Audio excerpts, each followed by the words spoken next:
परमात्मा को पाने तथा उसका वास्तविक लाभ प्राप्त करने के लिए पवित्र बाइबल में प्रमाण है कि प्रभु ने मनुष्य को अपना ही स्वरूप बनाया।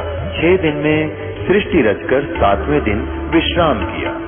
कुरान शरीफ में प्रमाण है कि हजरत मोहम्मद को खुदा स्वयं कह रहे हैं कि मैंने तुम्हें उस परमात्मा की महिमा बताने के लिए भेजा है।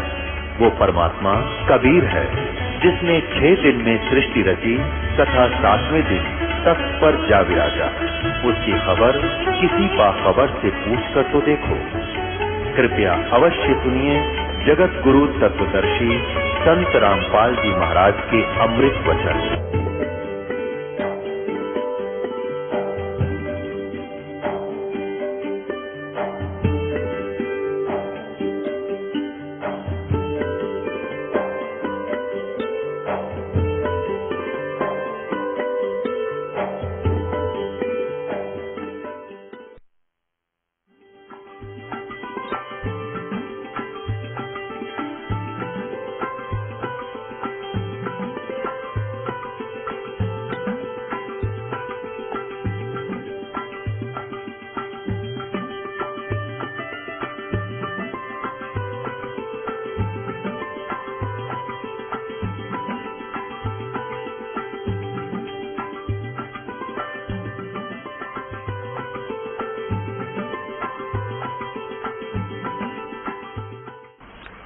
ना जाने काल की कर डारे किस विध ढल जा पासावे, अर्जुन आते सरते मौत खुड़क दी उनानू केड़ा हासावे। फिर उनसे पूछा क्या आप कभी प्रसन्न नहीं होते, ऐसे कैसे जी रहे हो? तब उन्होंने बताया कि मैं प्रसन्न होता हूँ साध मिलने साढ़े शादी होंदी, विछड़ जा दिलगिरी वे, अख दे नानक सुनो जिहाना, ये मुश्किल हाल फकीरी वे। नानक साहिब जी कह रहे हैं कि जब मेरे भक्त मेरी साध संगत यहाँ आती है सत्संग श्रवण करने के लिए, तो मेरी खुशी का कोई ठिकाना नहीं हो रहता। वो हमारे साथी है, वो हमारी खुशी है। और जब ये वापस जाते हैं संसार में यहाँ से, तो फिर मुझे दिलगिरी होती है, बहुत परेशानी दुख हो जाता है, चिंता लग जाती है कि कहीं ऐसा ना हो ये मेरे बच्चों को जिनको मैंने मुश्किल से मार्ग पर लाया है, सत्य बताया है, परमात्मा का सच्चा ज्ञान समझाया है, कहीं कोई काल, क्योंकि संसार में इस ज्ञान के जानने वाले व्यक्ति नहीं है। एक अकेला एक संत होता है जो सतमार्ग देता है, असंतों की गिनती नहीं होती। उनसे प्रभावित अन्य श्रद्धालु भी फिर उसी की बोली बोलते हैं, वही क्रियाएं करते हैं।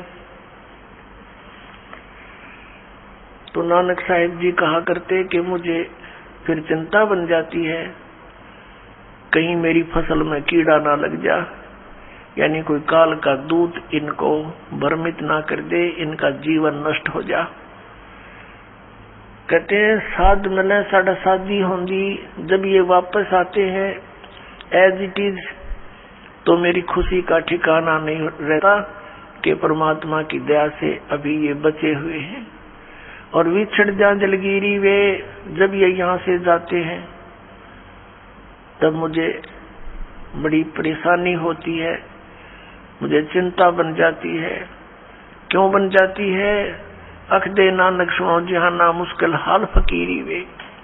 फकीरी में भक्ति, फकीर का अर्थ होता है सभी बुराइयों से हटकर सबका परित्याग करके भक्ति करे। तो जैसे भी बुराइयां कुरीतियां संतों ने हटाने की चेष्टा की, तो अन्य समाज ने उसको लगाने की चेष्टा की। तो जिस कारण से भक्त और संसार के अंदर सदा से ही विरोध बना रहा, क्योंकि संसार की जो रीतियां रिवाज हैं वो काल प्रेरित है, वो यही रहने की है। और संतों की मर्यादा इस काल की मर्यादाओं से हटकर है, वो भक्ति बाधक है। इसलिए अन्य समाज के लोग कहते हैं देखो इन्होंने तो माता धोकनी भी छोड़ दी। इन्होंने तो बाबा श्याम जी भी नहीं पूज रहे हैं, ये तो ऐसे भी नहीं कर रहे हैं, ये तो दिवाली भी नहीं मना रहे हैं, ये कैसे हो गए हैं? इन तो बट्ठा बैठा दिया। एक भक्त बतावा था, कहने लगा जी आज 10 वर्ष हो गए हमने कोई त्योहार नहीं मना लिया। नाम लिया था उसने उस दिन, फिर वो अपने दुख गिनावा था। कह रहा था जी हमने 10 वर्ष हो गए हमारा त्योहार नहीं मन लिया, ना होली, ना दिवाली, ना तीज, ना कोई अन्य। क्या कारण? कि हमारा परिवार है, कभी तो हमारे घर में कोई खुद जवान भाई की मृत्यु हो जाती है, 1 वर्ष उसकी चिंता पूरी होती है, तब तक दूसरा कोई रिश्तेदार निकट में, जैसे बहन का पति मर गया, फिर त्योहार मने नहीं, फिर कोई बिल्कुल साथ में का केताऊ का मर गया जवान, फिर ऐसे तो लड़का मर गया। 10 वर्ष हो गए हमने त्योहार नहीं मना लिया। तो फिर इन त्योहारों को किस लिए मनाते हैं? या तो फिर भी मनाओ अगर इतने कंपलसरी है तो। ये कहने का भाव ये है, यहाँ कुछ मनाने की जरूरत ना है, या तो भगवान के गुण गान की आवश्यकता है। और उस समय को याद रखे, ये जाने का समय याद रखे। अब हम कितने मूर्ख बना रखे हैं। ये दास सत्संग करने जाया करता था, तो वहां ऐसे ही भक्तों के साथ हमारे जो एक आध भक्त नाम लेता, वहां पाठ करते, हम 2-3 दिन रुकते, तो एक व्यक्ति जैसे ही बुला लेते, या जो ज्ञान समझ लो वो बुला ले उसको, वो बैठ कर लगा एंड बैंड बोलन। कहते भक्ति तो अपने मनमय होती है, गुरु बनाने से क्या भक्ति होती है, ले कर दे दे और करके खा ले, बस यही सब कुछ होता है। काफी ऐसी ऐसी बातें करता रहा, समझाने की चेष्टा की, नहीं माना। क्योंकि उसका 10-15 किले एकड़ जमीन थी, अच्छा ट्यूबवेल ला रखा था खेतों में, तो उसमें फिर क्या जरूरत थी, क्या आवश्यकता समझा था भगवान की? युवा शरीर था।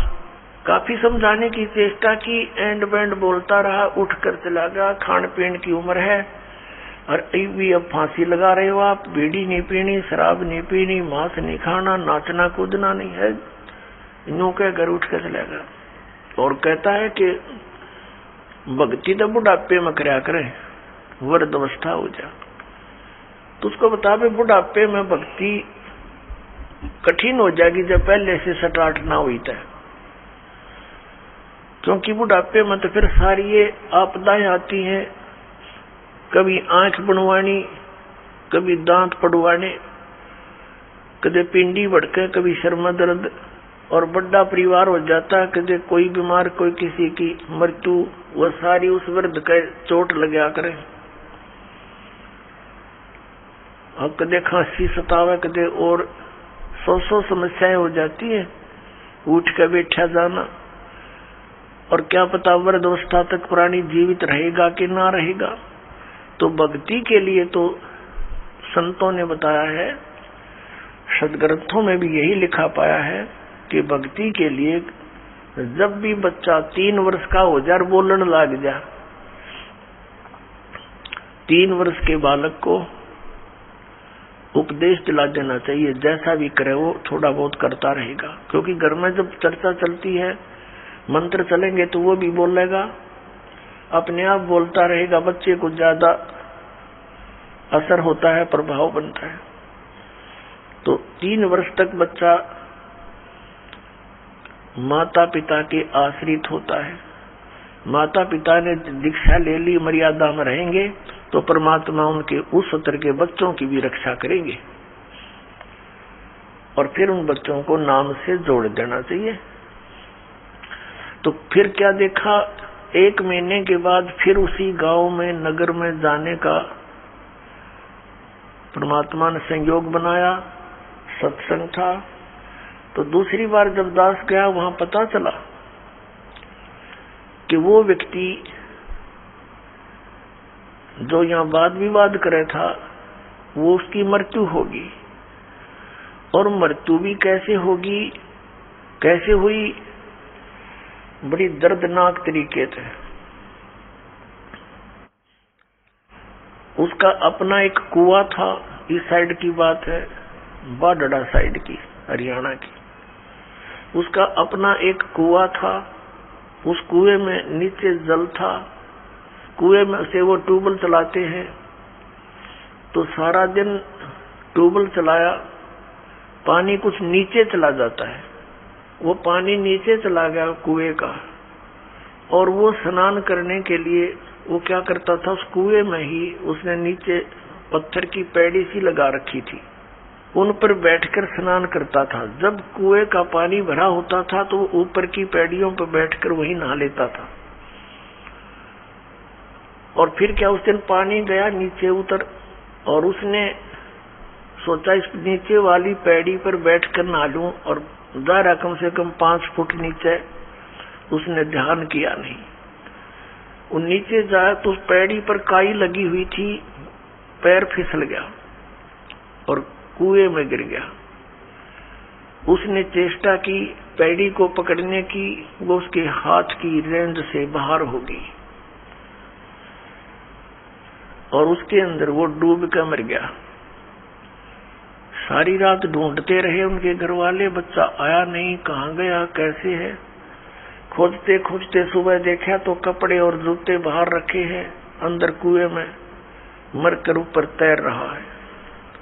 जब उसको देखा कि उसके हाथों की ने जो कोशिश की उसने पकड़ने की किसी वस्तु को, कुएं की अंदर की साइड पर पक्की थी, वो उस पर काई लगी हुई थी, उसके अंदर से उसी उंगलियों के निशान गड्ढे हुए थे कि किसी प्रकार पकड़ दो, निशान थे, और वो मृत्यु को प्राप्त हुआ। इसे ये ज्ञान समझ में आना चाहिए कि किस आधार से हम इतने फूले फिरे हैं और क्या बकवाद गढ़ते हैं। अब वो वृद्ध होया ना, भक्ति उसने करी नहीं, अब पता नहीं कहां धक्के खाता फिरेगा, कोई गधा बनेगा, कुत्ता बनेगा। तो पुण्यात्मा इन बातों को याद रखे। अब उसकी मौत क्यों कर हुई होगी, आसानी से नहीं हुई होगी। रोया होगा, चिंगाड़ा होगा, न चिल्लाया होगा, बचा लो बचा लो। बचानी है, कोई याद भी ना करे, वहां कौन बचावे, वहां भगवान बचावे, अठा के बाहर ले आवे। उस समर्थ शक्ति की ओट होता है, उसका सहारा मिले। प्रहलाद बचाया, ध्रुव बचाया, मीराबाई बचाई, कितने प्रमाण देख लो जो अब लाखों की संख्या में यहाँ बचा रहे हैं भगवान। तो हमने परमात्मा की शरण अति शीघ्र ग्रहण करनी चाहिए। तो यहाँ भगवान ने हमें बताया है, परमेश्वर ने हमें याद दिलाया है कि झूठे सुख को सुख कहे ये मान रहा मनमोद, ये सकल चबीना काल का, और कुछ मुख में कुछ गोद। राम नाम कड़ुआ लगे, राम नाम कड़ुआ लगे, मीठे लगे दाम, दुविधा में दोनों गए, हे माया मिली ना राम। ये दास एक, जब हमारे पूज्य गुरुदेव जी सतलोक चले गए, उनका एक आश्रम बना हुआ है तलवंडी भाई, जिला फिरोजपुर के अंदर। तलवंडी भाई बोलते हैं उसको। छोटा सा कस्बा मंडी है, वहाँ आश्रम, और भी कई आश्रम हैं। बोगा के अंदर एक, खन्ना में भी था, एक नजफगढ़ के अंदर थे उनका आश्रम। तो तलवंडी भाई के अंदर उनके शिष्य बने हुए थे। तो वहां ये दास जाता था सेकंड संडे को सत्संग करने के लिए। उन्हीं की प्रार्थना पर कि एक सत्संग यहाँ कर जाया करो, गुरुदेव चले गए हैं। तो वहाँ उनका कोई रिलेटिव आया हुआ था, किसी वृद्धा की मृत्यु पर शोक व्यक्त कर, बुढ़िया मर गई थी कोई। वो शुक्र को आए थे, शनिवार को जाने की तैयारी कर रहे थे 12-1 बजे से। तब उन्होंने कहा कि आप सत्संग सुनकर जाना। जो हमारे गुरुदेव के शिष्य थे, वहाँ सेठ थे, लाला जी थे। कल सत्संग होगा 9 बजे, गर्मियों के दिन थे कि कल 9 बजे ही सत्संग शुरू होगा, 11 बजे तक सत्संग होता है, सत्संग सुनकर फिर जाना। कहने लगा मैंने बहुत सत्संग सुने हैं, गुरु भी बना रखे है, ऐसी कोई बात नहीं। उन्होंने कहा आपने सत्संग भी सुन रखे होंगे, गुरु भी बना रखे होंगे, लेकिन ये सत्संग उनसे भिन्न है, इसलिए हम प्रार्थना करते हैं। वो कहने लगा नहीं, मुझे बहुत आवश्यक कार्य है, कल संडे को एक पार्टी आवेगी, उसके साथ मेरा एग्रीमेंट होएगा और एक मुझे उसमें लगभग 5 लाख रुपए का बेनिफिट है, तो इसलिए मेरा जाना कंपलसरी है। उन्होंने कहा कोई बात नहीं, संडे को 1-2 बजे आते होंगे। हाँ 1-2 बजे आएंगे, तो आप सुबह निकल जाना, 12 बजे चलोगे तो 3 बजे तक पहुंच जाओगे, 4 बजे। चंडीगढ़ जाना था उसे। कहने का भाव उसने कतई नहीं मानी और चल पड़ा। पूरा परिवार था, यानी 4 सदस्य थे घर के, वो 2 पति पत्नी, 2 उनके बच्चे। अंबाला के पास आकर के एक ट्रक खड़ा था बजरी से भरा हुआ, और उसके पिछले टायर निकाल रखे थे, जैक ला रखे था, और उसने तो 5 लाख दिखाई दे थे, अनुबंध एग्रीमेंट दिखा था और कुछ ना दिखा। पूरी स्पीड से जा रहा था, मारुति कार थी, उस ट्रक के नीचे घुस गए। प्रथम तो वो लागते मर लिए होंगे, रही खी कसर काट दी, और जय कट गया और पूरा लोडेड ट्रक उनके ऊपर पड़ गया। वहीं पर एट द सपोर्ट चारों मर गए। अब चाट ले उस 5 लाख ने सर पैदल ले। अब परमात्मा कहते हैं जो काम करने का था उसके तो निकट भी नहीं आते, सारा दिन यही गोबर के बूंद की तरह इसने इकट्ठा करने पर लगे रहते और ये यही रह जाता है। तो यहाँ परमात्मा कहते हैं राम नाम कड़ुआ लागे मीठे लागे दाम, और दुविधा में दोनों गए ये माया मिली ना राम।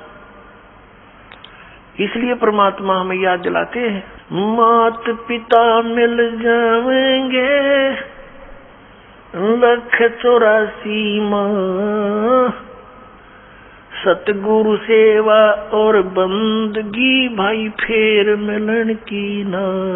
जिस परिवार को तू अपना जानकर और इसी के पालन पोषण में और इन्हीं की लोक लाज में भगवान से दूर रह रहा है भोले आत्मा, ये माता पिता तो तुझे अन्य शरीरों में भी मिल जाएंगे।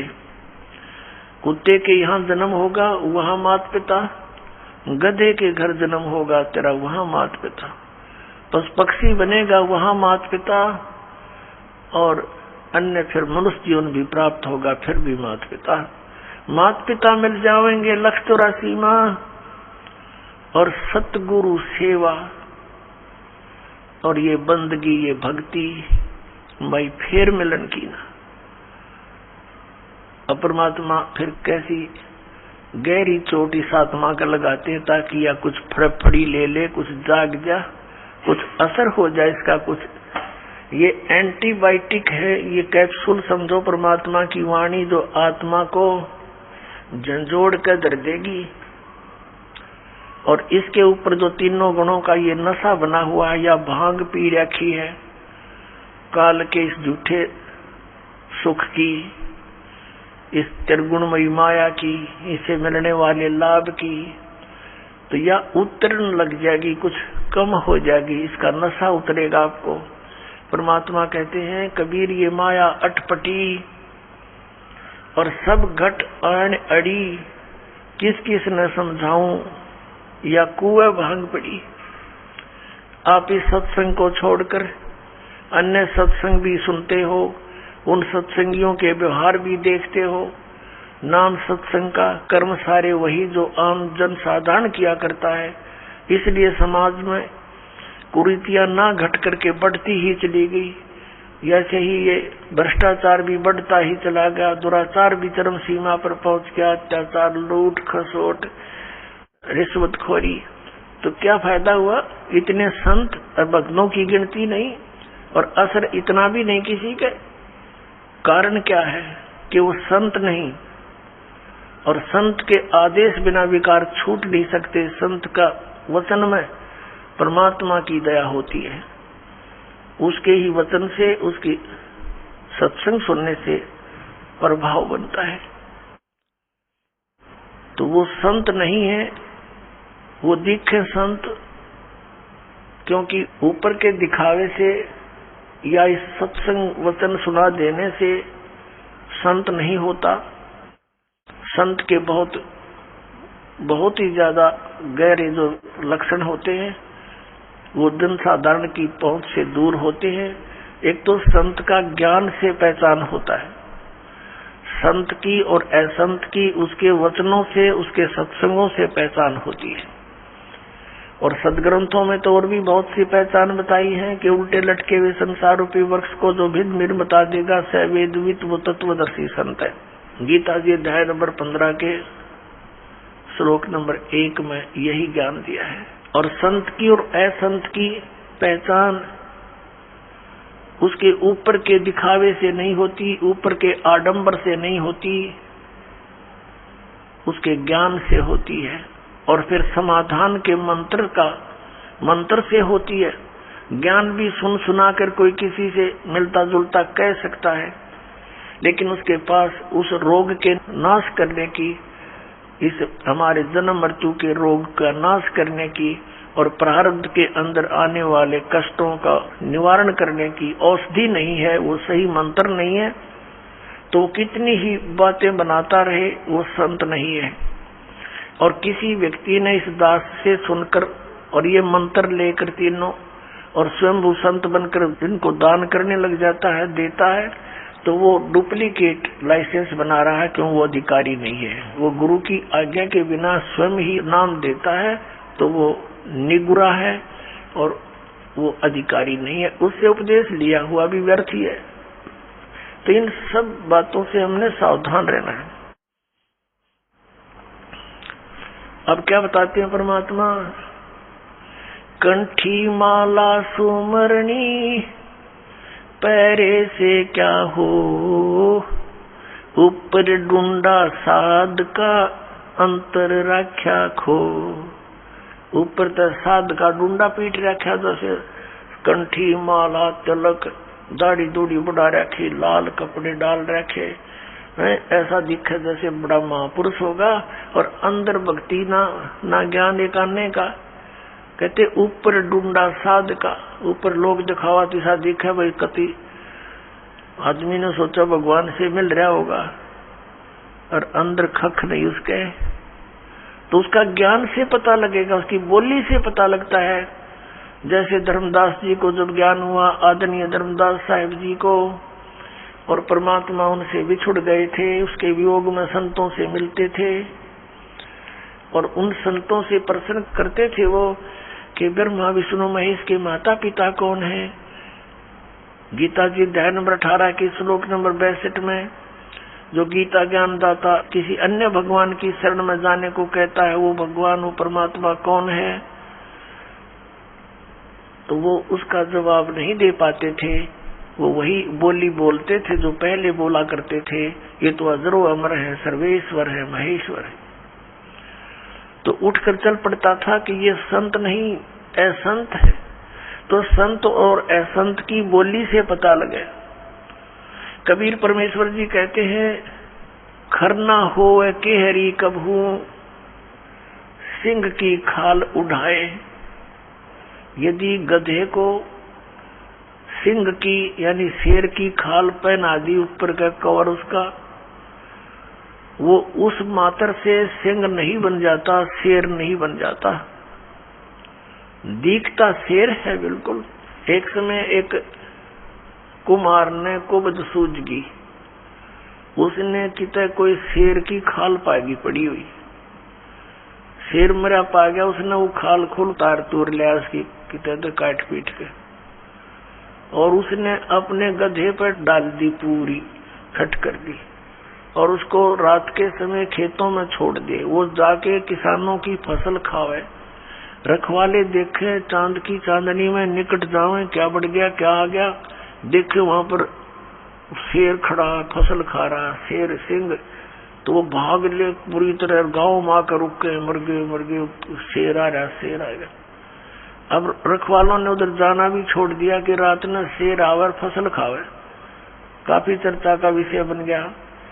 एक दूसरे कुमार को पता चला कि भाई शेर फसल तो खा नहीं सकता, देखते हैं कोई गधे पर खाल ना डाल रखी हो किसी ने, उसने सोचा कि भी चल पहचान करते हैं, गांव वालों से कहा भी चलो आज शेर पकड़ते हैं। वो कहने लगे नहीं भाई नहीं, उधर नहीं जाना।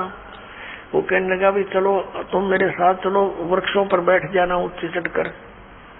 वो 2-4 गधे ले गया अपने, और जहां वो शेर आता था उसी के आसपास वो गधे छोड़ दिए, और वो बैठ के ऊपर वृक्षों पर। अब डर उसको भी था, कुमार को भी, कहीं सचमुच ही शेर ना हो, चलिया तो पहचान हो जाएगी, बेकार गधे ने खा लेगा और क्या होगा। तो थोड़ी देर के बाद उन गधों ने अपनी बोली बोली, हू करने लगे। वो शेर भी ला गया हू करने, वो आया भाग गया, और उन गधों के पास आकर हू करता करता खूब मस्ती में उसकी वह खाल उतर गई ऊपर तक, और गधा का गधा। तब रखवाले उतरे, अरे सचमुच तो गधा है, उसको मार को धमका निकम्मे तने यू के जुल्म कर दिया। तो पुण्यात्मा परमात्मा कहते हैं कि गधे की और शेर की पहचान उसकी आवाज से होती है। वो भी हू करता है, जब कहने लगे वही यू तो गधा है, शेर को नहीं, शेर की आवाज देखो ना, वह बोली ही नहीं है शेर वाली। तो इस प्रकार संत और असंत का ज्ञान उसके वचनों से, उसके सत्संग से, उसके ज्ञान से होता है। अब परमात्मा हमें याद दिलाते हैं, अगम निगम को खोज ले, बुद्धि विवेक विचारे, उदय अस्त का राज मिले, तो बिन नाम बेगारे। अपने आत्मा हम तो ये सोचते हैं कि हमें कोई अच्छी पोस्ट मिल जाए, हमें कोई अच्छा राज पद प्राप्त हो जाए, एमएलए, एमपी, मंत्री, मुख्यमंत्री, प्रधानमंत्री, राष्ट्रपति बन जावा। अब परमात्मा हमें क्या याद दिलाते हैं कि जिस वस्तु की तुम चाह कर रहे हो, ये मनुष्य जीवन की चाह नहीं है। ये तो बालकों का खिलौने हैं, बच्चों की चाह है इस टाइप की, भक्तों की इच्छा नहीं होती। उसके साथ साथ आप जी ने इसको गहराई से विचार करना होगा, सोचना होगा। जैसे एक पोलैंड देश का पूरा कैबिनेट, पूरा मंत्रिमंडल, जिसमें 96 व्यक्ति थे, एक जहाज में बैठ के, और किसी और अन्य मंत्री कोई मर गया था, उसका शोक व्यक्त करना थे, मुंह काट जावा थे उसकी, और वो उनका वायुयान दुर्घटनाग्रस्त हो गया। 96 के 96 मर गए, जिसमें से 85 तो वो मंत्रिमंडल के सदस्य थे, बाकी वो जहाज वाले कुछ 1-2 होंगे। अब उनकी कितनी इच्छाएं होंगी, उन्होंने क्या क्या योजनाएं बना रखी होंगी। परमात्मा कहते हैं जो काम करने का था उसने स्टार्ट भी ना करते इन बकवादों में जीवन खो दिया, मनुष्य जीवन। आप यहाँ देखते हो, एक बार हरियाणा के एक मंत्रिमंडल ने शपथ ली, उसके 2 मंत्री एक ही हेलीकॉप्टर में दुर्घटनाग्रस्त हो गए। शपथ ली थी, 2-4-10 दिन हुए थे बनाने और खत्म हुए। ऐसे ही एक मुख्यमंत्री आंध्र प्रदेश का, एक अरुणाचल प्रदेश का, हेलीकॉप्टर में जा रहे थे। आगे उनकी इंतजार में, उनके स्वागत में, उनका माला डालने के लिए लोग खड़े थे अपने स्वार्थवश, और वो दुर्घटनाग्रस्त हो गए। एक की तो 3 दिन में लाश मिली थी, और एक की 1 हफ्ते में गिद्दड़ घसीटे थे उन्हें। पुण्यात्मा, इस तत्व ज्ञान से आपके हृदय में केवल भगवान शेष रह जाओगा, जो ज्ञान ध्यान से सुनोगे तो। ये काम करने के मनुष्य जीवन के, अब हम एक परमात्मा से दूर होकर तत्व ज्ञान के अभाव से उस गोबर के बूंद की तरह इस माया रूपी गोबर को इकट्ठा करने में लगे रहते हैं, और रास्ते में हमारी मृत्यु हो जाती है। जैसे गोबर के बूंद होते हैं, देखे होंगे खेतों में, भैंस गाय गोबर चोच कर देती है, गोबर कर देती है, और वो दोनों भूंड और भूंडनी, वो पति पत्नी, उस सारे गोबर ने इकट्ठा कर और दिल में ठोक लेंगे, गोली बना बना के उसको ऊपर का रेत लगा के कोई पिछाड़ ना लेके रखा है छुपा के, और ऐसे ढोते ढोते मर जाते हैं पशु के पैर तले आके, वो गोबर वही रह जाता दरा दरा। तो ये माया जोड़ जोड़ के बैंक भर दिए, अरे गधा बनकर सैर सपट्टे करते फिरेंगे, जिनके पैसे लिए ये जैसे राजा लोग हैं, मंत्री है, मुख्यमंत्री, अन्य मंत्री या कोई राजपद पर बैठे हैं, कर्मचारी अधिकारी है, ये जनता के टैक्स से मौज मार रहे हैं और कर लगा रखा जनता पे, जिसमें गरीब आदमी भी अपने 10 नौहों की कमाई से कुछ करता है, वो भी टैक्स में जाता है, और उस पर ये मौज करते हैं। जो इनका कर्तव्य बनता है उसको भूल कर ये भी केवल अपने ही स्वार्थ में, अपनी ही उदर पूर्ति में लगे रहते हैं, जिस कारण से इनको प्रत्येक का कन कन देना पड़ेगा। किसी का गधा बनेगा, किसी का बैल बनेगा, किसी की भैंस बनेगी, गाय बनेगा। परमात्मा कहते तुमने उस दरगाह का मैल नहीं देखा और धर्मराज के तिल तिल का लेखा। जैसे एक गवर्नर था पंजाब और हिमाचल का, वो ज्वाइंट यानी 2 चार्ज थे उसके ऊपर, 2 का गवर्नर था अकेला। वो रिटायरमेंट पे था, 1-2 वर्ष रह रहे थे। उसने सोचा पहाड़ी क्षेत्र में हिली स्टेशन पर बहुत बड़ा बंगला बनाऊंगा और बुढ़ापे में वहां ठाठ से रहा करूंगा, शुद्ध वायु होगी, सैर सपट्टे वहां करा करूंगा। उस उद्देश्य से 3 करोड़ रुपये लेकर हेलीकॉप्टर में वहां के कोई अच्छे बड़े प्लाट का, बड़े जमीन का वो रजिस्ट्री कराने चला था। 3 करोड़ रुपये उसने हेलीकॉप्टर में रख रखे थे। अपन आत्माओं पहले 100 के नोट थे, 500 के भी ना थे, तो मरण के काम तो आप कर रहा था। वो 3 करोड़ 100 के नोट और बरकत देखे कितने हो जाते हैं।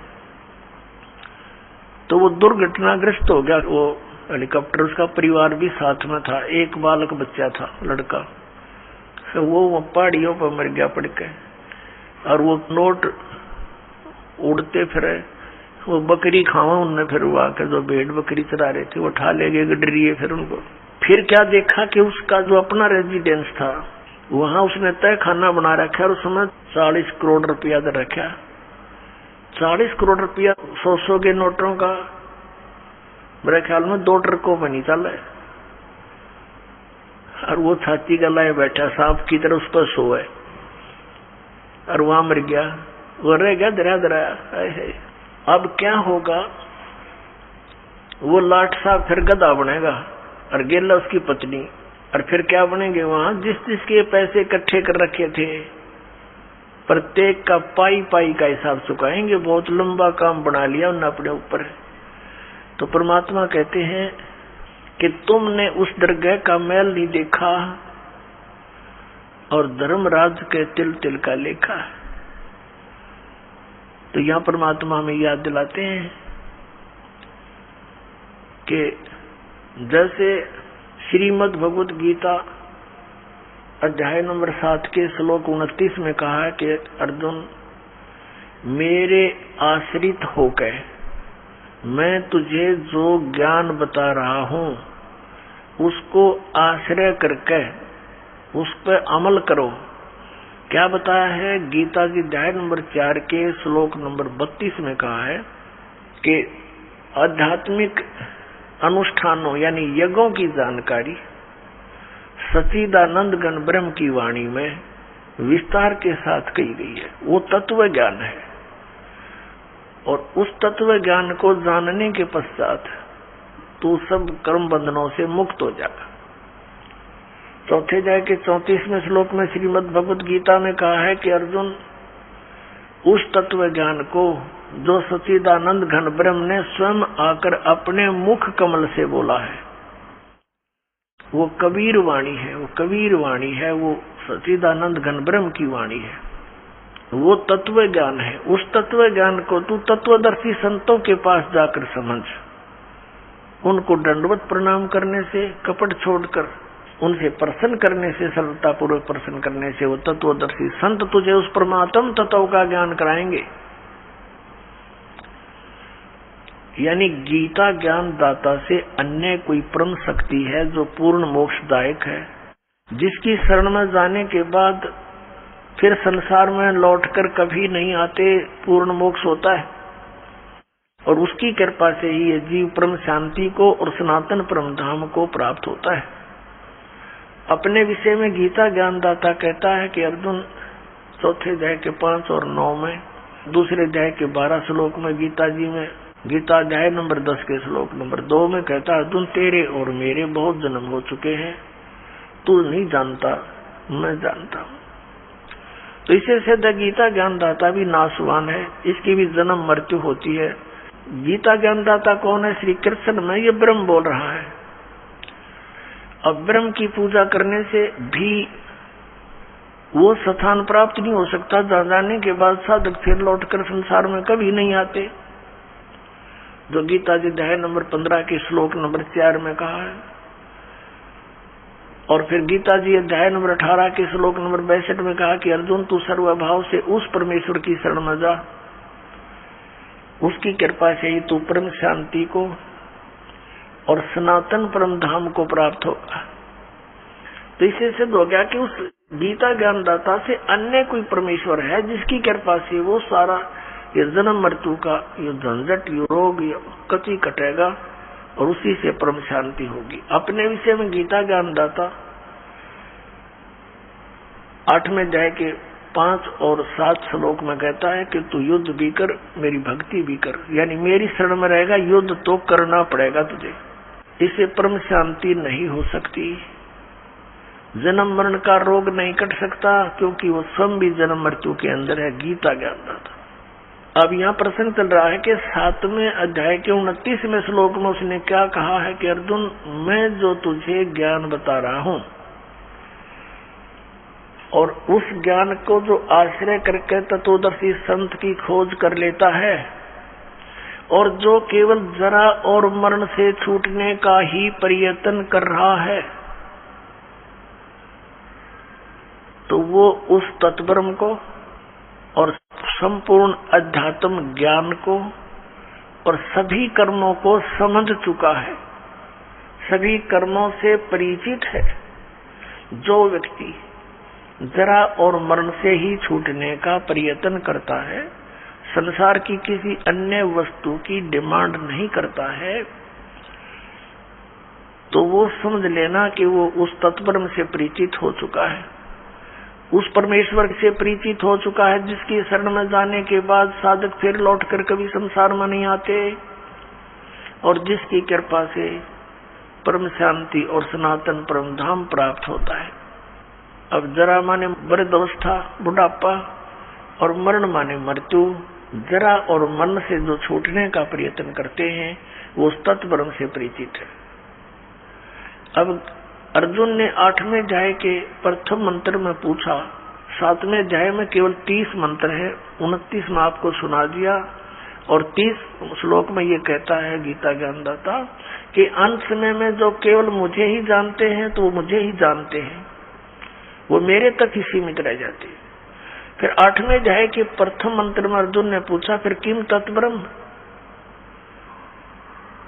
जिसको जानने के बाद प्राणी जरा और मरण से ही छूटने का प्रयत्न करता, वो किम तत्ब्रह्म, उसके विषय में बताया कि वो परम अक्षर ब्रह्म है। 8वें अध्याय के 3रे श्लोक गीता जी के अध्याय 8 के श्लोक नंबर 5 और 7 में तो वो अपनी भक्ति बताता है कि मेरी साधना कर, मुझ में भाव वाला बन, मुझे ही प्राप्त होगा, तो युद्ध भी कर। 8वें अध्याय के 13वें श्लोक में गीता जी में कहता है मुझ ब्रह्म का केवल एक ओम अक्षर है और अंतिम सांस तक उसकी भक्ति करता हुआ जाएगा तो मुझे प्राप्त होगा।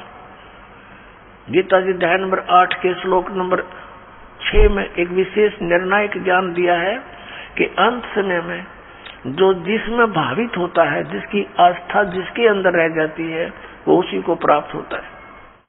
यही सूक्ष्म वेद में कहा कि जहाँ आशा ता बासा हुई और मन कर्म वचन सुमरियो सोई, अब गीता जी अध्याय नंबर 17 के श्लोक नंबर 23 में कहा है, ओम तत्सत इति निर्देश है ब्रह्मण त्रिविध समर्थ है। ब्राह्मणा तेन वेदा च विहिता पुरा। ब्राह्मण माने तत्वदर्शी संत। वैसे ब्राह्मण का अर्थ होता ब्राह्मण से जो ब्रह्म पहचाने। अब जैसे ओरिजिनल सतगुरु तो कबीर साहब थे, और कबीर साहब थे एक, और ये नकली सतगुरुओं का अंत नहीं। ऐसे ही ब्राह्मण का अर्थ असली होता है वो व्यक्ति जिसने भगवान को जान लिया। बाकी ठीक है, छोटी मोटी को अन्य क्रियाओं से भी ब्राह्मण की पदवी कोई पा रहा है तो वो अलग ब्राह्मण है। कि ओम तत्सत इति निर्देश है ब्रह्मण। ब्रह्मण माने सच्चिदानंद घन ब्रह्म, यानी पूर्ण परमात्मा परम अक्षर ब्रह्म के पाने की, उसके सिमरण की इस 3 नाम का निर्देश है। ओम तत्सत इति निर्देश है। निर्देश माने फाइनल फैसला, डायरेक्शन। डायरेक्शन का अर्थ है अन्य बिल्कुल नहीं, केवल वही, नथिंग एल्स। ये 17वें अध्याय के 23वें श्लोक में ओम तत्सत इति, बस यही निर्देश, फाइनल ऑर्डर। और ब्रह्मण सच्चिदानंद घन ब्रह्म के त्रिविध समर्थ है, उसका 3 विधि से सिमरण की विधि है। 3 प्रकार से सिमरण होता है। और जिन पुण्यात्माओं को इस दास से ये तीनों मंत्र प्राप्त है उनको पता है कि इनकी सिमरण की विधि 3 प्रकार से कैसे है। एक मंत्र ओम तो सार्वजनिक है, इसमें तत् ये सांकेतिक और सत भी सांकेतिक। गीता जी अध्याय नंबर 15 के श्लोक नंबर 16 और 17 में 3 पुरुष बताए हैं, एक सर पुरुष, अक्षर पुरुष। इन दोनों को रिजेक्ट किया है। ये और इनके अंतर्गत जितने प्राणी हैं, इन भगवानों के, पुरुष माने प्रभु, इन स्वामियों के अंतर्गत जितने प्राणी हैं, और ये स्वयं भी नाशवान हैं, जीवात्मा किसी की नहीं मरती। 15वें अध्याय के फिर 17वें श्लोक में तुरंत कहा है, उत्तम पुरुष है तू अन्य परमात्मा की उदारते है। कि इन दोनों से गीता अध्याय 15 के श्लोक 16 में वर्णित सरपुरुष और अक्षर पुरुष, इन 2 प्रभुओं से उत्तम पुरुष, इनसे श्रेष्ठ पुरुष तो कोई और ही है, अन्य ही है। यह परमात्मा इति उदारते, कहते हैं उत्तम पुरुष तो अन्य परमात्मा इति उदारते। यह लोकचर्यम आविष्य विवर्ती अवैश्वर है, और वही परमात्मा कहा जाता है। वो श्रेष्ठ भगवान तो इन दोनों से कोई और है, सर पुरुष और अक्षर पुरुष से। वो कौन है? वो परम अक्षर पुरुष है, वो परम अक्षर ब्रह्म है। परम अक्षर पुरुष कहो चाहे परम अक्षर ब्रह्म कहो, सर पुरुष कहो चाहे सर ब्रह्म कहो, अक्षर पुरुष कहो चाहे अक्षर ब्रह्म कहो। गीता के अध्याय नंबर 8 के श्लोक नंबर 3 में जिसके विषय में कहा है वो परम अक्षर ब्रह्म है, उत्तम पुरुष है तू अन्य परमात्मा इति उदारते है।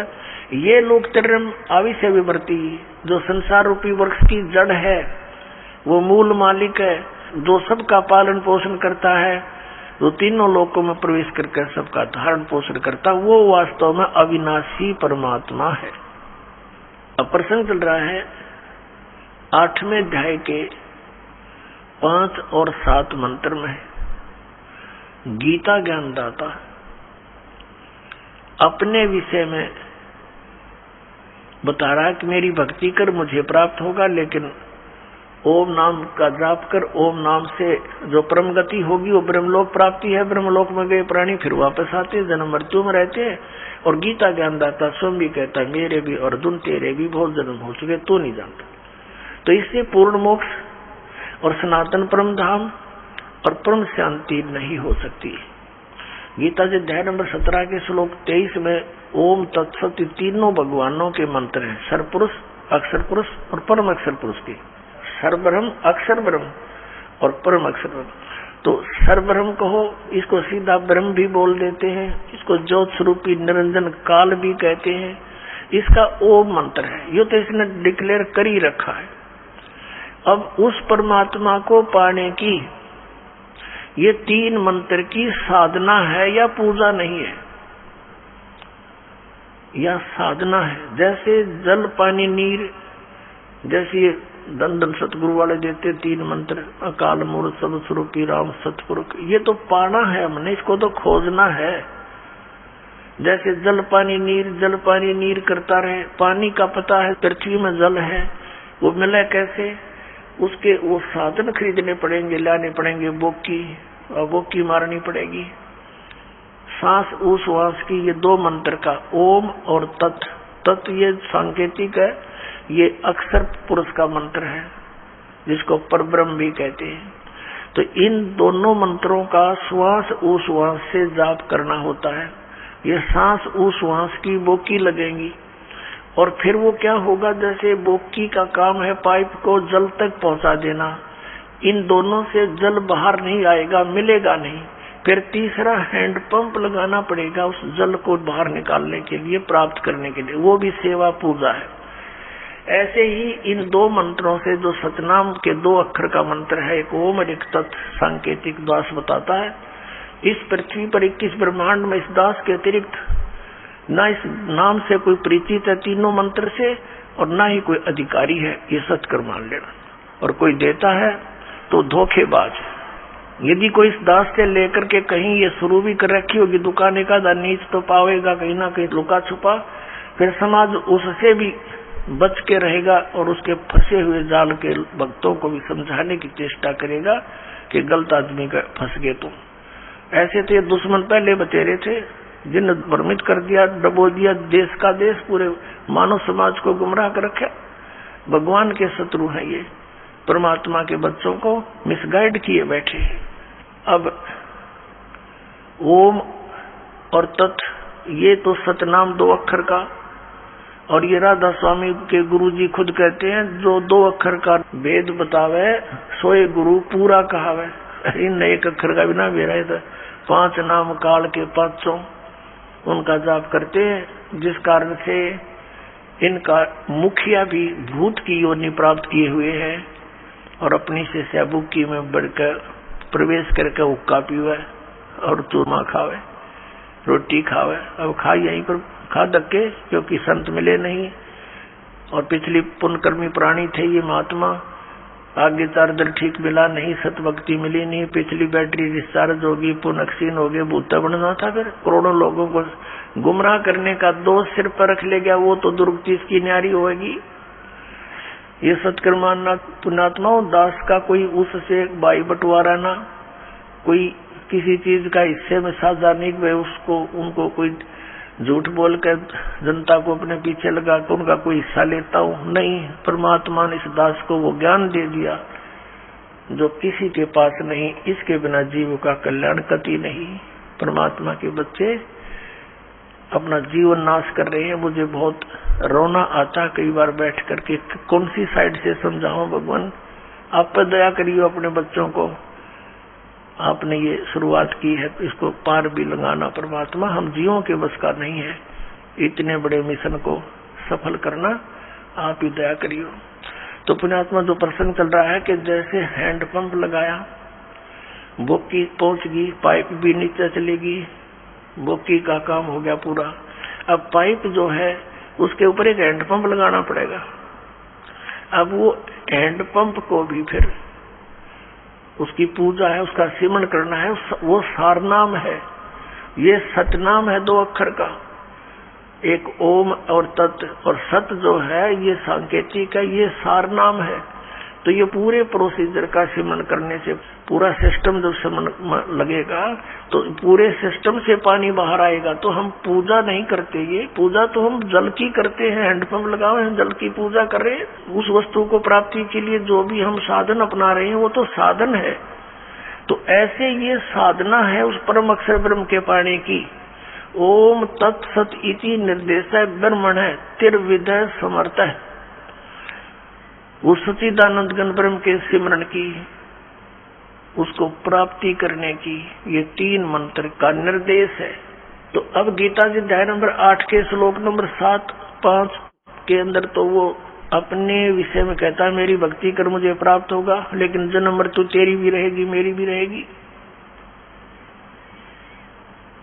गीता जी अध्याय नंबर 8 के ही श्लोक नंबर 8, 9, 10 में गीता ज्ञानदाता कहता है कि उस उस परम अक्षर ब्रह्म आदि पुरुष परमेश्वर की भक्ति करने वाला उसी को प्राप्त होता है। उसके लिए इसने ऑप्शन छोड़ दिया कि मुझे मालूम नहीं, तत्वदर्शी संतों को पूछो। अब प्रसंग चल रहा है कि 7वें अध्याय के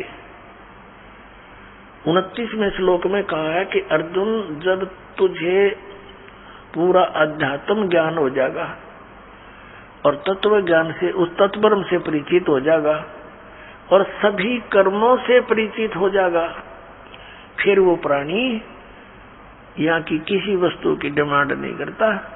तो पुण्यात्माओं, ये कर्मों की जानकारी आपको दी जा रही है आज के सत्संग में। अब जैसे शंका आ जाती है कि एक तरफ तो विधान है परमात्मा का कि जैसे भी कर्म प्राणी करेगा उसका फल उसको अवश्य मिलेगा, दूसरी तरफ ये कहा जाता है गुरु बिन माला फेरते, गुरु बिन देते दान, गुरु बिन दोनों निष्फल हैं, चाहे पूछो वेद पुराण। ये गुरु जी के बिना कोई दान पुण्य करते हैं वो व्यर्थ है, भक्ति भी करते हैं वो भी व्यर्थ है। दूसरी तरफ ये भी कहा गया भी जैसा कोई कर्म करेगा चाहे कैसा भी है वो भी उसको फल मिलेगा, बिल्कुल सत्य है। अब जैसे इन संतों ने मनमुखी जाप किए, किसी वेद के एक मंत्र को लेकर उसको सिद्ध करने के लिए सैकड़ों वर्ष बैठे रहे। अब परमात्मा के निमित्त किसी मंत्र को लेकर वेद के मंत्र का जाप रह रहकर करने से उसके अंदर सिद्धियां आ जाती हैं। सिंगल ओम नाम का जाप करने से भी सिद्धियां आ जाती हैं, क्योंकि कोई जड़ी है उसको एक अकेली जड़ी के खाने से कुछ अन्य लाभ है और उस जड़ी को अन्य जड़ियों के साथ मिलाकर प्रयोग करने से वो कुछ और ही एक्स्ट्रा लाभ देता है। तो ऐसे इन मंत्रों को जानना। और फिर इनकी विधि के अंतर होता है। जैसे एक भक्त इसी बात से चला गया यहाँ से छोड़ करके, पहले तो आपने 7 मंत्रों के प्रथम मंत्र में भी वही मंत्र दे रखे हैं, सतनाम दिया, उसी को उल्ट सुलट करके ये दे दिया, ये क्या मंत्र हुए। तो ये अज्ञानी व्यक्ति जब तक ज्ञान समझ में नहीं आता वो नाम भी लेकर भी अपना जीवन व्यर्थ कर जाते हैं। तो पहले तो ये सोचना चाहिए कि जो ज्ञान दास दे रहा है वे वेदों में प्रमाणित है। फिर दूसरा, इस दास को पता है कि अकेला कौन से मंत्र से क्या लाभ होगा, उसको जोड़ देने से उसका क्या बेनिफिट होगा, तो इस प्रकार उसको अन्य तरीके से जाप करने से उसका क्या लाभ होगा, इस मंत्र से इसकी तरह जाप करने से उसका क्या लाभ होगा। तो ये डॉक्टर ही बता सकता है उस यूज ऑफ द मेडिसिन और उसके बेनिफिट। तो आप मरीज होकर के डॉक्टर के उसमें जो ट्रीटमेंट में ऑब्जेक्शन करते हैं तो वो कर्महीन इंसान होते हैं। अपने आत्मा दूसरी कारण ये बन गया कि ये भोली आत्मा पहले दूध के जले हुए है, नकली संतों से नकली नाम जाप कर कर ये थक चुके हैं। अब इनको ये भी हो जाता है कि कहीं यहाँ भी हम ऐसे ही डले ढोते रहे। तो उसके लिए प्रार्थना करता है दास बार बार के उपदेश लेने से पहले आप जी पूर्ण रूप से अपनी शंकाओं का निवारण करवाएं और फिर दीक्षा लो। 10 दिन पीछे ले लो, महीना पीछे ले लो, इतने दिन बीत गए और 10 दिन सही, 1 महीने 2 महीने पीछे ले लो। और जब उपदेश लेने के बाद फिर गुरुजी के वचनों में अविश्वास होना, ये आपका दुर्भाग्य होगा।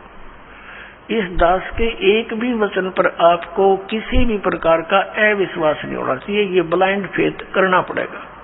और आप जी ने ब्लाइंड फेथ किया क्योंकि उन नकलियों के पास किया, उन्होंने आपकी भावना का, आपकी श्रद्धा का, आपके डिवोशन का दुरुपयोग किया, उनको ज्ञान था नहीं। आप जी पूरे मानव समाज ने ये सोचा गुरु जी जो कहते हो सही होता है। अब वहां दूध के जड़े हुए, अब यहाँ छाछ को भी फूंक मारने लग गए तुम। तो पहले उसको टेस्ट कर ले, बाद में ऑब्जेक्शन करें। यानी नाम लेने के बाद फिर मन में दोष आता है तो आप नाम रहित हो जाते हो। ये बहुत भयंकर और नाजुक दौर होता है इस भक्ति का। और काल ये चाहता है, उसने इसीलिए तो सारा जुगाड़ जोड़ रखा, नकली नरेश संत बना दिए इन राधा स्वामी, धन धन सतगुरु, जय गुरुदेव, और ये जनोद वाला और ये जगमाल वाली वाला।